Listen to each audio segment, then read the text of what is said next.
Yoya, yoya, yoya, yoya, yoya.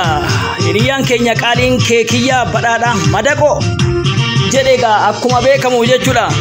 Gaafa guulaa nu gulchisa, gaafa duulaa nu duulchisa kan jedhe amma moo sirba san caalu madaqoo jedhee baasee jira. Kabajamtoota hordoftoota keenya akka koppii irraan taane jechuudha beeksisa qofaaf isinii dhiyeessina namni tokko jechuudha yuutuubii keekiyyaa badhaadhaa jedhuun alatti imaanaa isinitti haa ta'u akka gaadhiin dhiisne isiniin jedha. Egaa maarree dhaamsa kana hundi keessan sheer walii godhaa yuutuubii seenaatiin jechuudha keekiyyaa badhaadhaa jedhaatiin miiliyoonotaan sheer godhaa isiniin jedha. Horaa bulaa deebanaan isiniin jedha.